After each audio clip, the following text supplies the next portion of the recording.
Bonjour à tous. Dans l'ancien Israël, à une époque qu'on a appelée celle des juges, c'est-à-dire des responsables que Dieu avait appelés pour conduire son peuple, on se trouve là déjà au moment où on est entré dans la terre de Canaan, il y a eu un juge qui s'appelait Gédéon. Et voilà qu'il a conduit ainsi le peuple d'Israël à des victoires, et le peuple se tourne alors vers lui et lui dit « Nous aimerions que tu sois notre roi. Voilà, nous voulons quelqu'un qui marche devant nous comme les autres nations en ont, et ça nous fait envie. » À cette époque, évidemment, il n'y a pas de roi en Israël. Ces responsables, qu'on appelle des juges, qui jugent effectivement les affaires, mais surtout qui conduisent le peuple, sont des gens nommés par Dieu, appelés par Dieu. Mais ce ne sont pas des rois avec une dynastie qui transmettent la royauté à leurs enfants, etc. Ça n'existe pas. Dieu est le roi d'Israël. Alors, ils viennent voir Gédéon après une victoire qu'il a faite, une victoire éclatante sur les ennemis, et au chapitre 8 du livre des Juges, au versets 22 et 23, il s'adresse à lui.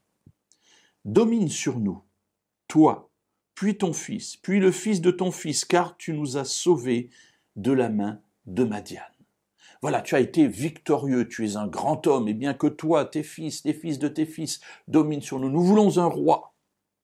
Gédéon leur dit, « Je ne dominerai pas sur vous, ni mon fils non plus, c'est l'Éternel qui dominera sur vous. » Alors, je ne vais pas vous raconter la suite de l'histoire. Si vous voulez la connaître, eh bien, lisez le livre des Juges.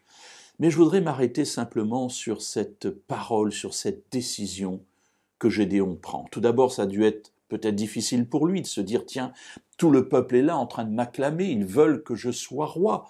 Et il faut pouvoir résister à cette tentation. Il l'a fait. Et puis, il leur donne un conseil. C'est l'Éternel qui dominera sur vous. Alors, mes amis, je me suis dit, qui ai-je envie qui domine sur moi? Vers qui je me tourne pour qu'il règne sur ma vie?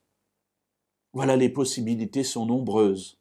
Des rois, alors des rois modernes, bien sûr, pas des gens avec une couronne, mais peut-être l'argent, ma famille, le travail, la domination, l'orgueil, peu importe. La présidence de la République, allez, que sais-je. Gédéon nous donne un conseil, et je vous invite à y réfléchir pour vous, pour les vôtres. C'est l'Éternel qui dominera sur moi, dit-il. Oui, je pense que c'est un bon choix. Pour l'avoir fait il y a plus de 40 ans, s'il y a bien quelque chose que je ne regrette pas dans ma vie, c'est d'avoir le désir que Dieu domine dans ma vie.